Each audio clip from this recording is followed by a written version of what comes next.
Jadi udah kalian suka dukanya jadi panitia acara dadakan, bangun candi ya, tapi gak dapet jodoh.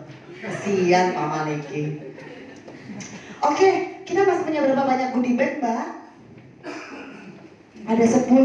Bentar, lihat contekan.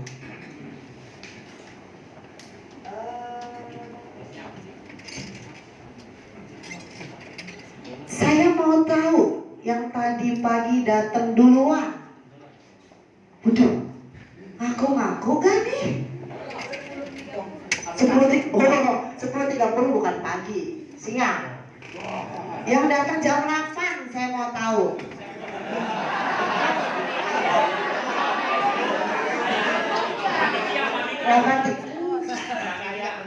Bukan panitia, tadi ada datang pakai sendal pagi-pagi, baru sadar saya salah kosong, dia pulang. Jam berapa datang?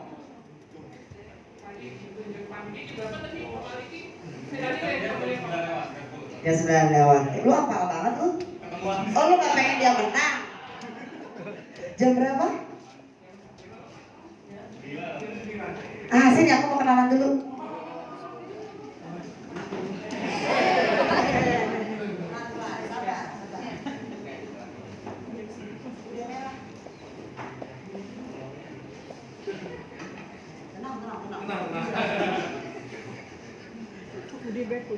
Tes. Wih, namanya siapa Mas?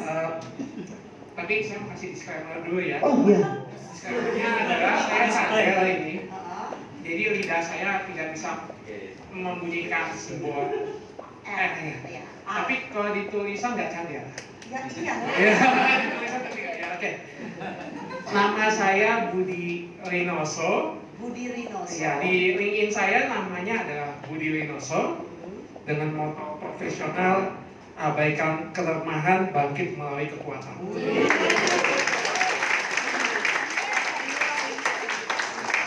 Merinding saya. Saya juga merinding. Oh, jadi kalau pertama kali tadi saya baru yang udah lama di LinkedIn itu saya sama Pak Peter. Oke. Dan yang gak nyangka adalah panitia ngasih kejutan ke saya. Apa tuh? Karena kamu datang pertama, ya udah kamu jadi keynote partisipan dengan ketemu Pak Peter duluan. Wow. Udah selfie belum? Udah. Sebentar, kamu kerja di mana? Wah, saya personal aja. Jadi kemarin sempat putus kontak di lokal Pialang. Tapi karena nggak bisa datangin nasabah dan nggak bisa datangin staff, ya udah saya putus. Oke. Usia kamu berapa Mas? Saya sekarang 28. Oktober nanti 29. Oh. Dan belum punya pasangan. Belum punya pasangan. Kamu bersaing dengan Pak Maliki loh. Berarti besok kalau ada panitia kamu jadi CP-nya. Tapi diajak nggak dapat, kamu belum tentu dapat. Itu sudah saya perhitungkan. Oh. Jadi lebih baik saya datang. Saya juga nggak nyangka tadi kok datang, oke udah rame oke. Tapi kok nggak ada orang gitu kan? Ketemu Pak Moan, ketemu Pak Ali yang dari Kompas gitu kan, kita ada meeting, terus ada Mbak siapa tadi yang pakai batik coklat gitu kan? Sini kasih penghargaan, ada Pak Pito. Wah, gue panitia meeting dulu nih sama Pak Pito. Jadi kamu kerja sama Pak Pito pagi-pagi ya? Iya, pagi-pagi. Lalu ngobrol-ngobrol, saya nggak nyangka ketemu salah iling-iling gitu. Sama berjejaring ketemu. Saya sempat WhatsApp sama Pak Pito. Dijawab nggak? Untungnya dijawab. Direspon. Kamu kalau mau WA saya belum tentu saya jawab loh. Hah? Beneran? Ini dijawab sama Bu. Kan ngobrol, Iya, bukan ke ngobrol. WA. Jadi ini show-nya medsos LinkedIn. Terus sekalinya ketemu gathering, kita bakal kaget. Sekaget-kagetnya. Tapi jangan serangan jantung Mas di sini Mas. Iya. Nggak ada dokter Ali. Oh ada dokter Ali, tenang. Enggak, tenang. Bukan maksudnya kagetnya proporsional. Jadi ada yang kok tampangnya kayak gini pas ketemu, oh kayak gini. Waduh. Kalau tadi kamera jahatnya diumpetin dulu. Jadi maksudnya lebih baik atau lebih buruk nih? Yaudah, bergabung di link. Ya, ini Jawer ya. Ini resiko sekali lagi, ini resiko bergabung di LinkedIn. Gathering pertamanya aja keren banget. Ukur IGR. Maliki terbang ya? Iya. Oh enggak, full. Dan mudah-mudahan para teman resource mendengarkan.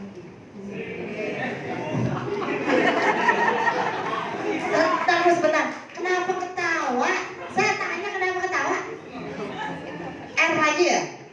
Gara-gara R. Lalu? Jadi sampai saya bikin singkatan tentang dinosaurus. Oh, kenapa dinosaurus? Dinosaurus. Dinosaurus. Iya, jadi kan yang dinosaurus itu kan udah dihancurin sama meteor. Rekan-rekan tahu nggak? Kita ada grup di CV Remake and Career Development. Kamu Ya. tahu? Udah join belum? Saya baru dikasih tahu sama Pak Peter, Uh-uh. tapi memang saya belum gabung. Oke. Karena mindset kita adalah ketika kita melamar kerja harus menunjukkan CV, kurikulum vitae. Iya. Tapi karena itu sudah biasa, Hah? saya akhirnya bikin anekdot ya udah, gimana kalau vitae-nya ditambahin L, kurikulum vitae aja. Jadi Saya hampir salah paham. Maaf. Jadi daftar kehidupan yang paling vital. Jadi, Kenapa masih disebut sih? hah? Kenapa masih disebut? Karena ketika saya dapat sesi seperti ini saya menampilkan kehidupan saya yang vital. Jadi ketika saya jadi ini cara promosi saya untuk sama orang-orang yang punya kepentingan di perusahaan bahwa yang penting kita bisa melakukan sesuatu. Karena banyak di luar sana yang tidak tercover sama teman-teman di sini bahwa kita butuh action. Kita butuh waktu untuk bisa melakukan sesuatu. Mudah-mudahan setelah acara ini kita bikin pertemuan-pertemuan untuk menjangkau mindsetnya teman-teman yang selama ini masih dinosaurus, yang masih dinosaurus itu. Saya nggak mau teman-teman tiba-tiba setelah lulus kuliah tiba-tiba galau. Karena galau jadi banyak yang penyakitan. Sebentar, ini kenapa sih? Nanti ini aja gini. Oh, ekspresi. Ya maaf. Enggak apa-apa, itu kelebihan kamu, itu kekurangannya dia, makanya dia ketawa. Iya, makanya saya berencana datang pagi gitu ya. Jadi teman-teman, ini kan banyak pengagum sumber daya manusia. Kita kan bukan sumber daya robot, kita bukan sumber daya alat, kita bukan sumber daya gelas, kita bukan sumber daya, kita sumber daya manusia. Kalau ketemu sama orang, ya itu padanya kita gitu. Jangan cuma mikir lo ketemu tiba-tiba prestasi lo apa. Jangan ketemu tiba-tiba nanyain agama lo apa gitu. Kita ketemu orang. Kamu lulusan apa? Hah? Kamu lulusan apa? Saya lulusan Diploma 3 Manajemen Logistik Material di Trisakti. Di Trisakti. Kemudian bekerja, kemudian, tepuk tangan, terima kasih. Satu kampus, Kak. Satu kampus. Dia kan cuma satu kampus ya, Pak. Gak ngaruh. Terus, berarti harapan kamu bekerja di bidang logistik? Saya lebih ke pembelajaran. Karena bidang logistik itu sekarang lagi hip banget.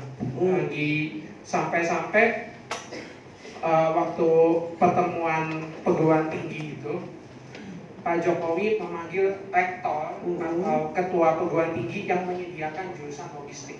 Dan kebetulan perguruan tinggi saya, alma mater saya yaitu Sekolah Tinggi Manajemen Transportasi atas nama Trisakti yang sekarang menjadi Institut Transportasi Logistik itu maju. Kita dikasih appreciate yang luar biasa. Aku curhat boleh? Boleh? Aku minta diri dekat kamu. Kenapa?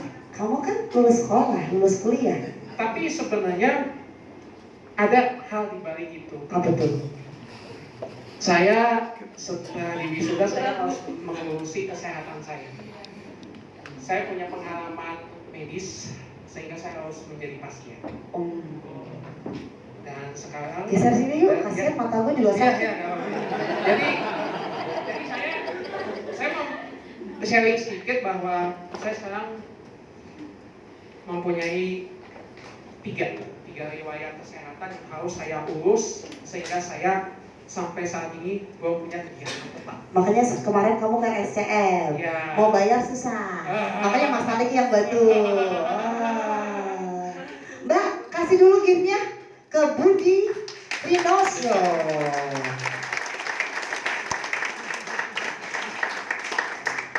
Nah, ini dari Mbak Gina nih. Kok kamu grogi? Kamu juga grogi? Makasih Bu, maaf. Makasih ya Mas Budi ya. Sama-sama. Udah datang sendiri sama mama. Sendiri. Wih, kira sama mama lagi. Maaf, ibu saya cuma pesen jangan ceritakan penyakit ya. Tapi itu kan orang tua. Orang tua nggak mau kejadian yang buruk sama anaknya. Tapi saya punya semacam keyakinan bahwa ketika saya sharing ini, teman-teman jadi punya kekuatan untuk bisa menjaga kesehatan teman-teman. Amin.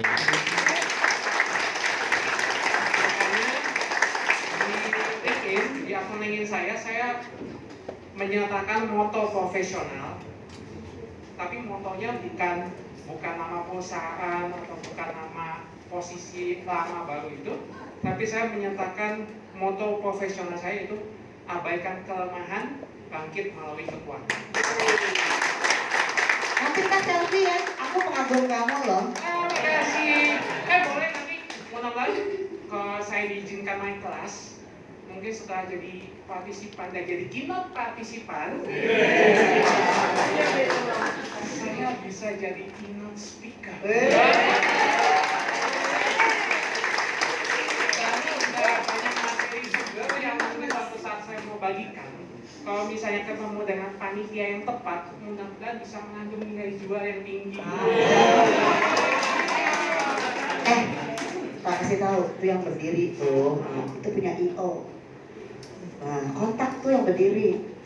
Itu loh Mas Temi. Oh, Mas Dewi, Nah, dia bisa bikin kelas buat kamu ajar. boleh nanti kita follow up ya. Tapi jangan hanya sudah follow up gitu.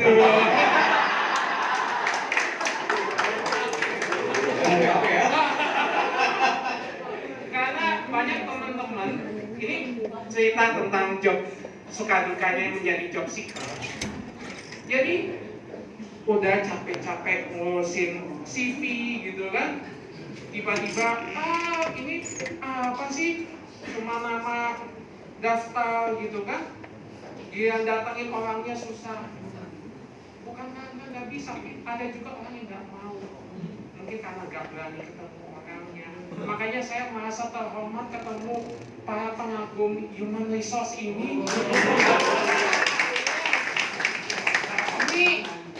Ini bukan masalah saya harus diterima secara formal sebenarnya, tapi saya mau menunjukkan bahwa walaupun saya punya kekurangan pun, saya tetap punya kesempatan dan kelebihan untuk bisa memperbaiki keadaan. Betul banget. Terima kasih Mas Budi. Nanti kita selfie lagi ya. Iya.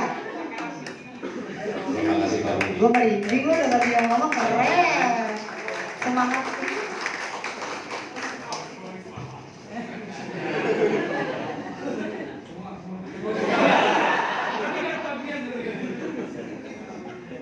Ini ngomongin cerita kekurangan. Aku duduk di sini deh. Boleh duduk ya. Capek berdiri mulu, gak kasihan sama gue. Ngomongin tentang kekurangan, di grup Remake juga ada beberapa orang dengan kondisi tunarungu mencari pekerjaan. Harapan saya melalui grup komunitas yang ada di LinkedIn, semoga mereka bisa menemukan jalan berkarir di dunia nyata, bukan dunia halu via LinkedIn doang ya. Jadi teman-teman kalau ada yang punya industri rumahan mungkin bisa diberdayakan ya, dari kita untuk kita. Mari kita merangkul.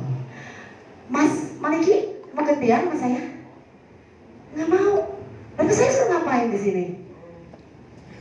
Kok tadi saya dipanggil buat gitu ya Bu ya? Oh itu saya ya? Ini saya? Oh, saya nggak tahu kalau itu saya. Mungkin saya lupa ingatan. Halo mungkin Bu. Saya nggak kelihatan apa gimana? Oh, kursinya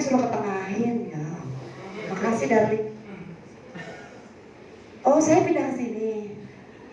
Baru kali ini gue diatur, makasih. Iya, kemarin ada yang ngejabri saya nanya, Mami, saya mau bertanya boleh? Boleh. Saya bingung kenapa Mami taruh judulnya begitu, Regional Career Without Bachelor Degree. Kalau boleh curhat, memang pada saat ini saya minder. Yang di sini semua pasti lulusan sekolah. Siapa yang D1 angkat tangan? Gak ada. D2? Gak ada. D3? Oke. Sarjana? Oke. S2? Makin minder. S3? Aduh, piye Cal? Iya, saat ini saya bekerja di perusahaan Jerman. Kantor saya di Singapura. Posisi sekarang country manager. Jadi saya ditempatkan di Asia Pasifik. Kerjaan saya keliling Asia Pasifik. Ujung-ujungnya cari order. Tapi kalau teman-teman tahu latar belakang saya cuma lulusan SMA. Saya pernah berkuliah di UI, beasiswa, tapi saya memutuskan untuk keluar karena tahun itu tahunnya rusuh 98 99 goyah.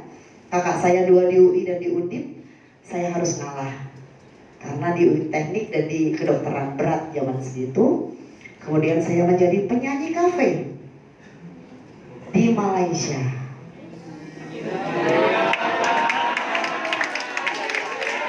Mau nanya, kafe itu kasih.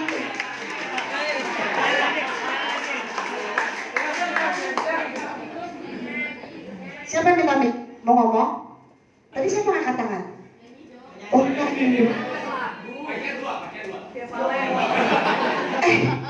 Jangan, kalau mau cari tahu tentang saya, cari Mary garis bawah in the zoo.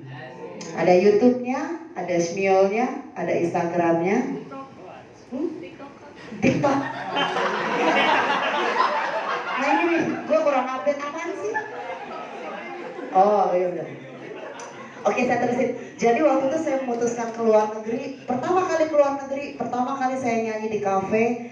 Saya nyanyi di depan Pak Mahathir Mohamad. Kenapa? Menteri Keuangan. Jangan bikin malu sarjana. Kemudian balik ke Indonesia, saya menikah. Mulailah berpikir bahwa tidak selamanya hidup di dunia nyanyi. Mulai lamar kerja lewat teman kuliah, colek. Ada kerjaan, ada admin di ME kontraktor. Saya melamar pakai ijazah SMA. Psikotes menunjukkan saya cocok di sales, tapi saya melamarnya di admin. Jadi bos saya bilang, double job ya, sales sama admin selama 6 bulan. Begitu mau 6 bulan habis nih, seminggu ngomong sama bos. Kebenaran bosnya baru pindah GM. Bapak-bapak, bos saya gimana? Diangkat atau selesai? Terus dia bilang, kemarin kamu probationnya kan 2 job. Besok probation lagi 6 bulan tapi di sales. Probation mulu. Kapan THR-nya gua? Ya kan? Dan kalau boleh dibilang saya bukan tipe orang yang on track. Saya lebih suka sesuatu di luar jalur. Jadi begitu dibilang probation lagi, saya katakan makasih deh, go resign. Kan belagu ya. Sebenarnya bukan belagu, karena saya tahu kalau saya ikutin besok-besok minta lebih. Jadi saya keluar. Saya keluar nggak nyampe seminggu, di rumah ada telepon masuk bilang, Bu Mary ya? Iya. Saya manajer di PT ABC. Kita ketemu di proyek Pondok Indah 3. Ibu masih kerja di kantor yang kemarin? Udah enggak. Yaudah ibu mampir ke kantor saya. Sampai di kantor dia, nego gaji. Wes. Saya juga nggak tahu, Mbak. Mungkin Tuhan tahu saya butuh. Kemudian habis nego gaji, masuklah hari pertama. Ternyata yang interview saya GM itu hari terakhirnya. Jadi saya masuk, saya nggak punya bos, langsung farewell, langsung saya bingung. Aduh ini gimana gitu kan. Diganti sama orang baru, kemudian orang barunya itu tiba-tiba ngomong, belum nyampe 3 hari, saya kerja bilang, Mary ada training di Singapura, kamu berangkat. Terus saya nengok kiri saya ada cewek udah 5 tahun kerja nggak pernah naik pangkat. Jadi saya bilang, Pak dia kan orang lama, masa saya yang berangkat? Bapaknya mikir. Terus bapaknya bilang, yaudah nanti abis makan siang kalian berdua saya panggil. Dipanggillah ke ruangan bos GM. Duduk di depan beliau, kemudian beliau bilang, ini ada katalog, itu engineering ya, ini dunia engineering loh yang saya omongin, produk engineering ya. Kamu bukan jualan lampu doang, di dalam lampu ada apa, tapi yang saya jual automation, PLC, programming, SCADA, semua jenis bahasa-bahasa aneh itu yang 5 tahun kudu sekolah.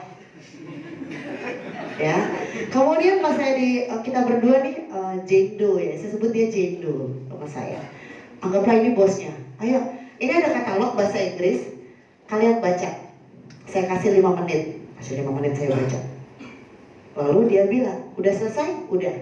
Sekarang kalian jelaskan seperti kalian menjual barang. Dia tanya, siapa yang mau? Langsung saya angkat tangan, dia pede.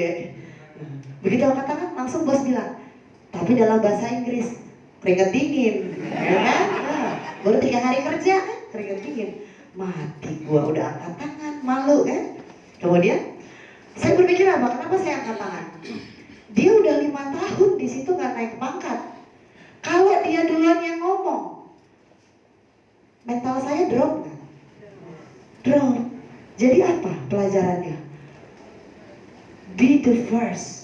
Saat ada kesempatan, ambil dan terima resikonya. Akhirnya dikasih kesempatan, saya jelaskan dalam bahasa Inggris dengan muka merah padam tentunya. Mana gua nggak ngerti itu barang apaan, ya kan? Yang penting gua baca, gua jelasin lagi, ya kan? Oke.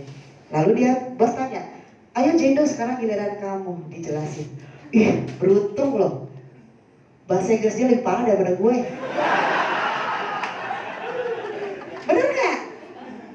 Artinya apa? Kan kamu gak pernah tahu siapa lawan kamu. Kenapa gak be the first? Udah tuh, dia udah gelagapan ngomong, dia bilang, ya like Mary said. Apaan like Mary said? Kata bos saya kan. Paling gampang emang ngopi kan. Akhirnya bos saya bilang, siapa yang punya paspor? Saya angkat tangan, ya gue baru pulang gitu loh dari Malaysia. Terus dia bilang, saya belum bikin Pak. Alhamdulillah. Berangkatlah saya 1 minggu training di Singapura, ya kan, sama GM, sama manajer dari divisi di sebelah. Lalu kembali dari Singapura, tiba-tiba GM saya bilang, kamu kan gak punya manajer. Iya, sekarang kamu report ke saya, 1 divisi report ke kamu. Wadalah, opo iki? Yang ada di otak saya adalah ini divisi tanpa manajer. Kemudian saya baru 3 hari masuk, tambah seminggu, saya disuruh ngepalain suatu divisi tanpa jabatan. Pernah kebayang nggak? Pernah ada yang jalanin? Bukan manajer, anak baru, tapi dikasih tanggung jawab berat. Oke, good luck. Saya mengiyakan resiko itu lagi, saya ambil kesempatan itu lagi. Jadi semua tim di situ report ke saya report ke GM, bypass, tidak ada manajer. 2,5 tahun saya di situ. Dan kalian tahu apa yang saya lakukan selama 2,5 tahun setiap hari? Saya tidak pernah makan siang di luar ruangan saya. Makan siang saya isi dengan membaca katalog, saya translate, saya tulis pakai bolpen, saya stabiloin. Jadi saya manfaatkan makan siang saya belajar bahasa Inggris 2,5 tahun.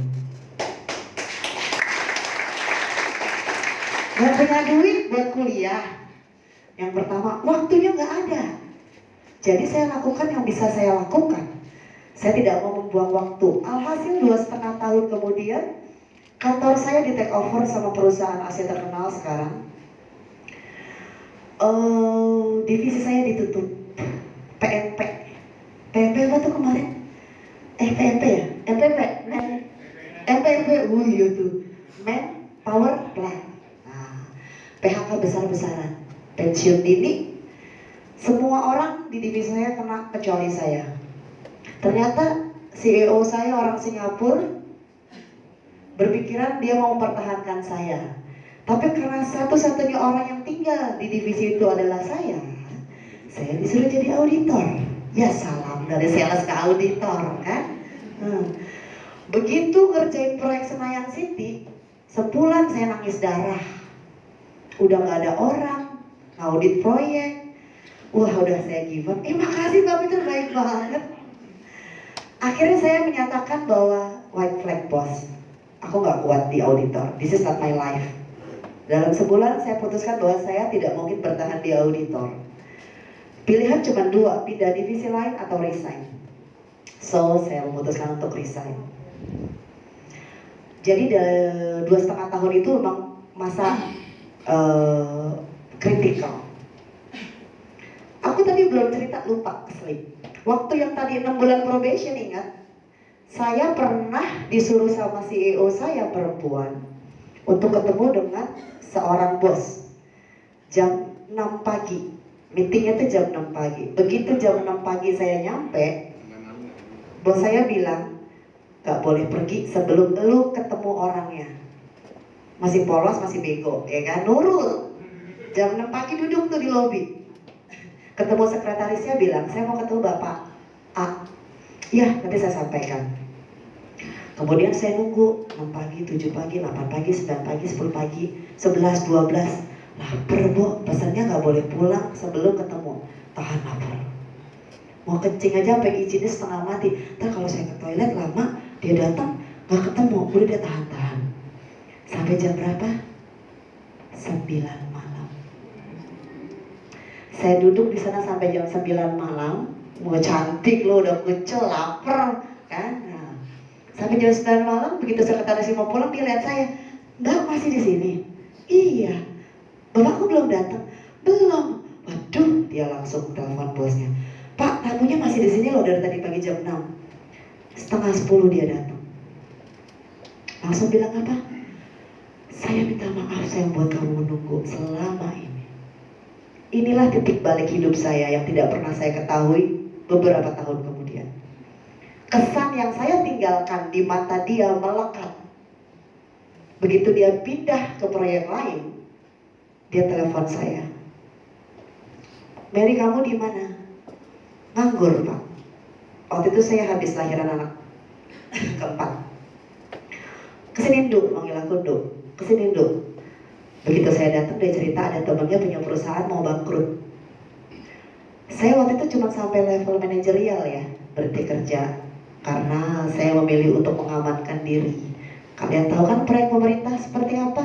Saya pernah bekerja di salah satu anggota dewan di perusahaan mereka. Jadi saya mengamankan diri, tidak ikut-ikutan supaya saya tetap selamat. Begitu dedek lahir, Bapak itu telepon. Kemudian habis dia telepon, saya datang ngobrol-ngobrol, dikenalin. Akhirnya saya di-hire sama temannya Bapak ini berdasarkan rekomendasi. Kenapa dia merekomendasi? Karena dia percaya. Dan saya selalu jujur, kalau ditanya sama orang, saya selalu bilang, saya bukan sarjana. Saya katakan, lalu ditanya, lalu kamu sekolah apa? SMA. Kamu bisa jualan teknik. Kenapa nggak kita coba? Jadi saya selalu mengatakan saya bukan sarjana dan saya mau mencoba. Jabatan saya marketing manager, kemudian perusahaan itu adalah ME kontraktor, mau bangkrut karena ada perusahaan di dalam perusahaan dengan total karyawan in-house 36, karyawan outsourcingnya banyak di proyek. Kemudian fungsionalnya bukan marketing manager tentunya. Saya ngurusin satu perusahaan dari A sampai Z. Ya, dari appraisal karyawan, pemutusan hubungan karyawan, rekrut tim yang baru lagi, trainingin orang lagi, semuanya deh sama saya. Saya berjanji sama diri saya sendiri dari awal bahwa setiap 2 tahun atau 2,5 tahun saya harus naik jabatan. Whatever it takes. Bukan berarti tidak halal, tetapi saya harus berjuang untuk mendapatkannya. Dan begitu kesempatan ini datang, saya ambil 2 tahun harus selesai. Dalam 2 tahun perusahaan sudah balik lebih jauh dari titik normal. Saya mendapatkan 36 proyek Carrefour di Indonesia. Outsource ya, saya nggak mau kerjaan sendiri, orang saya kan cuma 36, mendingan saya outsourcing kan. Nah, dah. Kemudian begitu perusahaan sudah bangkit, ternyata ada permainan juga bahwa owner terpecah sehingga ada beberapa janji yang mereka janjikan ke tim saya tidak dipenuhi, which is saya berjuang untuk anak-anak saya. Kalau mereka tidak percaya sama saya, bagaimana mereka akan mau bantu saya fully action? Ya, kita pulang jam 3 pagi, jam 4 pagi loh kalau tender. Saya itu kalau di ruangan engineering lagi teskom, saya tidur di ubin loh. Makanya kalau gaya saya mental lagi nih, jangan kaget. Saya tidur, itu teknisi saya jajan, saya di sebelahnya. Di ruangan engineering tahu? Tidak ada AC, kagak ada ventilasi, cuma buka pintu. Pintunya dibuka, udah tidur di situ. Mau cewek, mau cowok, ceweknya cuma gue doang. Makanya saya bilang, kenapa saya begini? Karena kehidupan. Kemudian 2 tahun, selama 2 tahun itu saya berkeliling dengan prinsipal saya dari Swedia. Setiap mereka datang, saya yang mengawal mereka keliling Indonesia. Begitu mereka tahu saya resign, mereka telepon, saya lagi nyetir di Cawang, mereka bilang, kemana kamu? Balik lagi ya ke PT yang kemarin? Enggak, saya mau di rumah aja. Mau di rumah aja? Iya. Mereka bilang, gak usah cari kerja buat saya. Itulah awal karir saya regional. Saya ditempatkan di Singapura, country manager untuk Indonesia dan diperbantukan di Asia Pasifik, di mana peer saya itu S2 rata-rata dari Australia. Dan saya satu-satunya country manager perempuan di kantor saya yang Swedia waktu itu. Terima kasih. Tapi saya mau bilang, saya tidak akan berani melakukan hal seperti itu kalau saya tidak tahu resikonya. Betul? Resikonya apa? High pay, high risk. 90% waktu saya habiskan di luar. Pulang jam 2, jam 3 pagi, jam 6 sudah berangkat meeting. Every day, Saturday, Sunday. Resiko kerja di perusahaan startup. Kenapa saya bilang startup bukan seperti startup yang di Indonesia? Representatif dari owner atau principal untuk Asia Pasifik, dunianya seperti itu. Jadi kamu gak bisa bilang 8 to 5. Hari ini hari libur di Indonesia, 1 Mei Singapura gak libur, kerja. Swedia libur, Indonesia gak libur, kerja juga kita. Dia libur. Itu resikonya. Tetapi pengalaman membuka kesempatan. Pengalaman yang udah pernah saya lalui membuka kesempatan ke dunia kerja yang lebih luas. Kamu gak perlu jadi engineer untuk kerja di dunia engineering. Jadi kalau kalian datang ke saya, ngejabri saya ngeluh kesah, kenapa gak suka saya jawab? Banyak yang ngejabri saya ngeluh kesah, gak saya jawab. Seharusnya kalian berpikir, buat apa ngeluh? Mendingan habisin waktunya belajar, berjuang. Makanya ada beberapa grup yang bisa diikutin. Giliran ada meet up, ketemu. Jadi total saya resign setiap 6 bulan tuh ada 3. 6 bulan resign, 6 bulan resign, 6 bulan resign. CV saya tuh keren. Bener loh, saya sempat gak berani ngelamar kerjaan karena 6 bulan mulu orang bilang, lu ketuloncat men. Enggak, kenapa? Karena gue merasa gue gak akan berkembang di situ. Jadi kalau saya ditawarin kerja di perusahaan Indonesia atau lokal, pasti saya nolak. Either saya yang maki-maki dia, bosnya, ownernya. Sering banget saya berantem itu gini. Regulasi yang dibuat tidak mendukung perusahaan ke arah yang lebih baik, malah menghancurkan. Jadi saya selalu berantem sama owner tuh seperti itu. Lu hire gua, tapi lu bikin gua mati. Mendingan gua lawan lu sekarang. Itu saya. Jadi jangan hire saya jadi boneka. Rugi bayar saya mahal-mahal buat jadi boneka. Tapi ingat, tidak semua kesempatan patut diambil. Tapi kalau sudah diambil, siap dengan resikonya. Waktu, tenaga, pikiran. Kalau teman-teman yang di grup saya tahu, saya suka susah tidur ya karena otaknya lagi kerja. Kalau udah mulai aneh di grup, itu saya lagi stres. Kalian tidak tahu. Mami tidur, ya masih ngechat, ya kan? Lagi stres, loadnya lagi tinggi. Jadi boleh saya katakan bahwa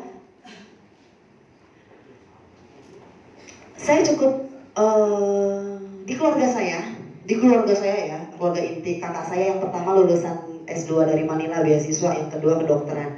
Jadi kalau dibilang saya minder, minder banget. Di rumah saya nobody. Di rumah saya nobody. Tapi bukan berarti saya tidak bisa jadi somebody. Saya yakin teman-teman, rekan-rekan di sini banyak yang merasa tidak berharga di tempat kalian berada, entah di rumah, entah di kantor. Tapi bukan berarti kalian gak bisa berkarya. Cari tempat, cari komunitas yang kalian bisa merasa berharga. Cari tempat di mana kalian bisa menuangkan ide, dihargai sama orang, dan kalian bisa belajar attitude yang baik.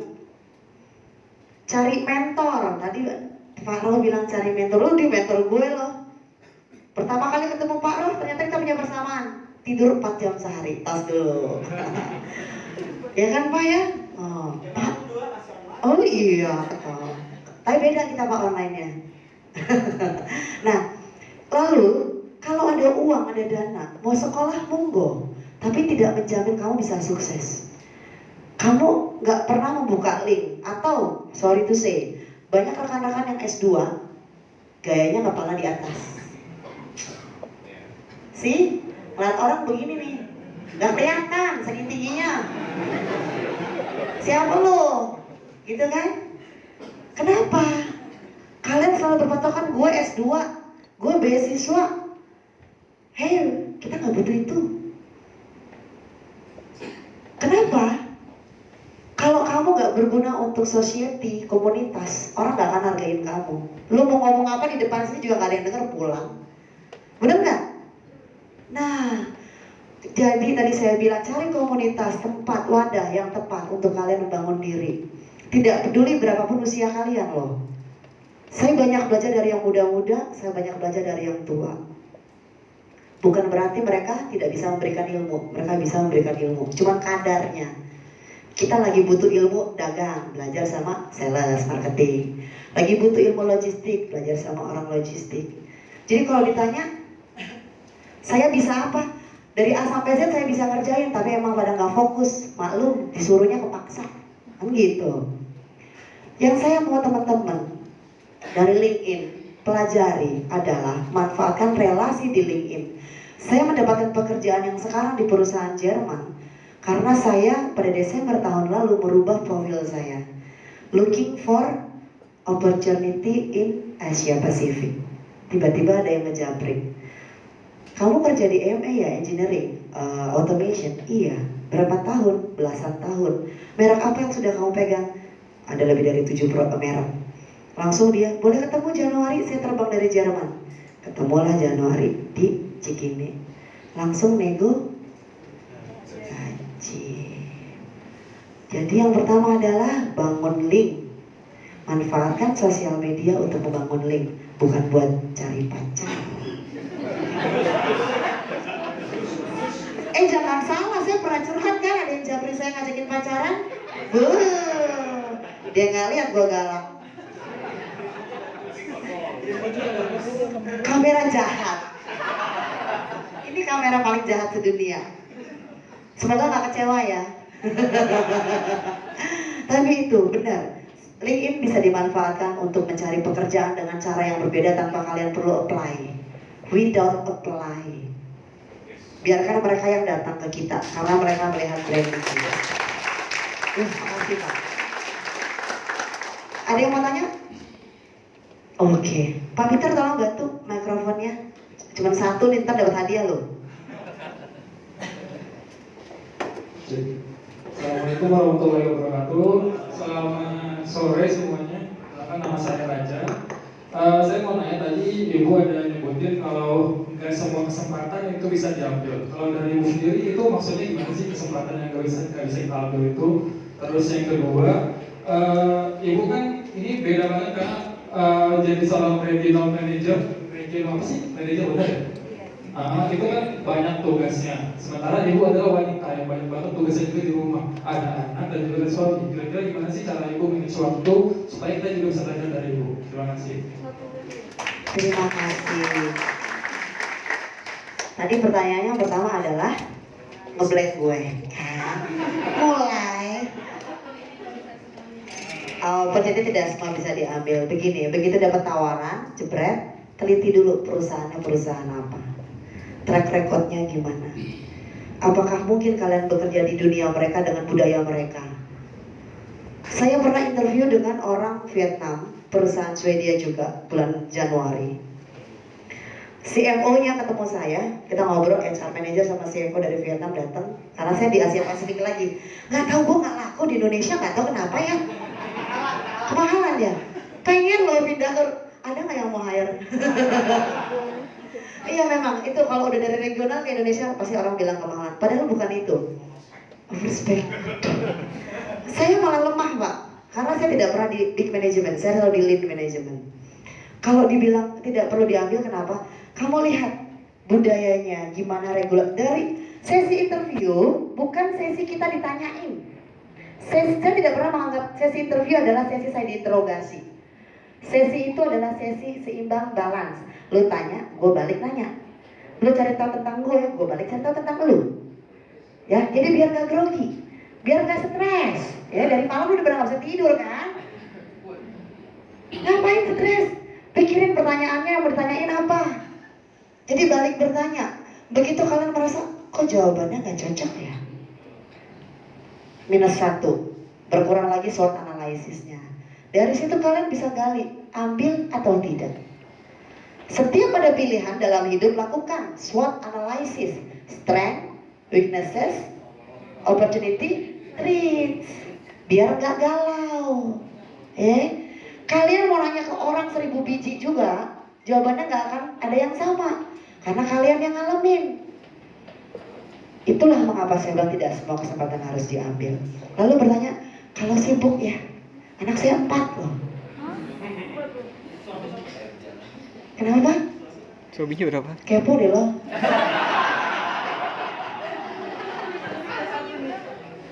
Anak saya 4 laki-laki semua. Jadwal meeting saya padat. Sabtu Minggu saya sering meeting keluar kota. Tadi kan dibilang saya multitasking. Nganter barang juga gue loh. Semua saya kerjain. Kenapa? Saya mau cepet, saya mau efisien. Jadi kebanyakan saya kerjain semuanya sendiri. Dan saya katakan ke anak saya, pekerjaan mami seperti ini. Dan mereka saya bawa. Pernah ada yang baca postingan saya di LinkedIn? Apa? Iya, tapi nggak ingat. Di bawah meeting. Saya bawa 4 anak saya meeting ke Singapura, ke Malaysia, dan beberapa kota di Indonesia. Dan saya sampaikan jauh hari sebelumnya, pekerjaan mami bukan pekerjaan enak. Kalau mau ikut mami meeting, ayo kita lihat mami kerja kayak gimana capeknya. Jadi saya bawain buku gambar. Mereka bawa ransel sendiri-sendiri, lengkap dengan baju, botol minum, dan kebutuhan mereka. Wajib mereka jaga ransel itu masing-masing. Kemudian dapat dari kantor kan hotel nih, bintang misalnya 4 atau 5.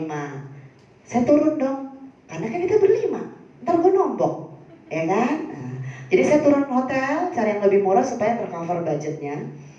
Kemudian setiap saya mau meeting, saya sampaikan ke bos dan klien bahwa saya akan bawa anak, biar mereka nggak kaget. Dan mereka tahu kalau saya senang pergi berlima loh, bisa dipahami ya, berlima loh Pak, lu jangan nanya lagi loh, awas nanya. Jadi saya selalu pergi berlima dan kebetulan anak-anak saya suka traveling, suka touring. Jadi buat mereka itu hal yang menyenangkan. Tinggal dibikin tugas Pak. Saya kalau keluar negeri begini, kakak kamu jadi team leader, adik 1, 2, 3, kembar dulu baru adik paling bontot, itu kan, mami paling belakang. Mau kemana diskusinya sama kakak yang mutusin, mami cuma ngawal. Jadi anak saya paling demen kalau keluar negeri. Kenapa? Di situ mereka bebas berkreasi. Jadi dan gak mahal, kata siapa di luar negeri mahal? Tidak lah ya. Jadi curhat ya. 10 juta bisa buat seminggu berlima di Singapura. Ada triknya, ntar kita ajarin di sesi berikutnya.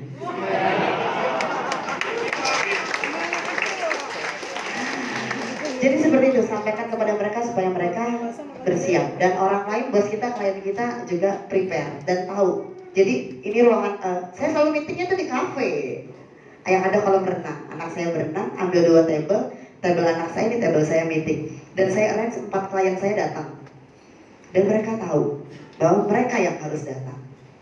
Kalau tidak terjalin komunikasi yang baik, mereka tidak akan mau. So, jalin relasi dulu yang baik. Sudah cukup puas? Semoga puas ya. Oke, jadi materinya tadi banyak curhatnya ya. Mas Eki tadi harusnya musiknya mendayu-dayu Mas Eki. Habis panitia curhat, speakernya curhat. Oke, intermezzo aja. Jadi nantinya Bu Mary akan membuat kelas khusus, kelas kecil. Teknisnya nanti sudah ketemu, cuman waktunya belum nemu. Mungkin Bapak Ibu kalau mau daftar, register atau setidaknya DP dulu, booking. DP kayak ini ya, untuk TV minggu hari Minggu pagi gitu ya. Soalnya Senin harga naik nanti.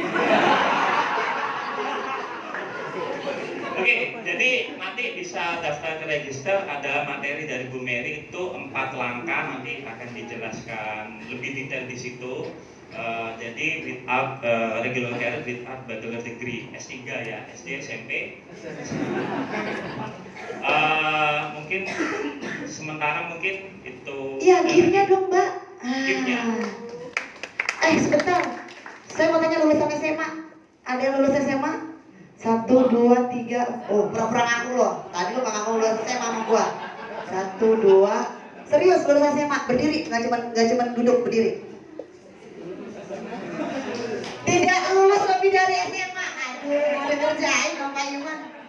Tidak lulus lebih dari SMA. 1, 2, 3, 4. Iya, maaf deh ya Allah, jahat banget sama gue. Mbak, yang tidak lulus SMA dapat dari antara. Yang tadi bertanya dapat dari Mentos. Maju ke depan. Mungkin maju ke depan. Maju yuk, maju. Maju yuk. Ayo foto, lo gak mau foto sama gue artis. Ini. Iya.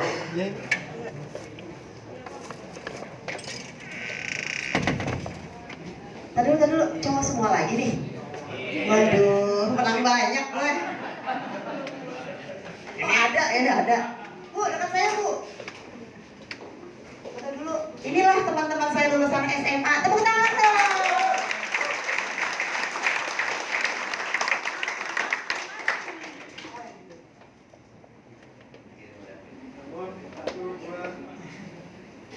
Sip.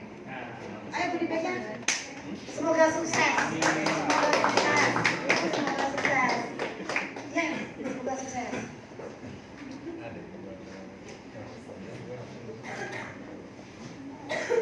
Masih betah di depan. Halus ya.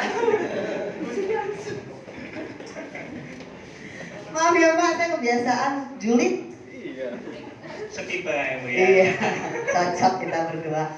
Gimana Pak Maliki, mau ambil alih biar gue istirahat? Oh enggak, sudah nih kayak. Di sini kita punya pakar SR yang sudah 10.000 jam kayaknya.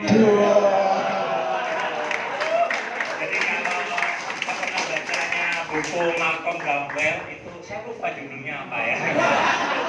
Bukunya dapat seri, saya ingat saya. Di situ ada materi tentang 10.000 jam. Jadi kalau Anda pengen sukses, pengen expert di situ, Anda harus melewati 10.000 jam. Pilot Airbus ya yang besar itu pasti dia lisensinya 10.000 jam. Kalau masih 1.000 jam mungkin pesawat kecil-kecil ya, mungkin pesawat telepon atau pesawat televisi. Langsung aja mungkin ya. Iya, gue Pak Wisodo, Pak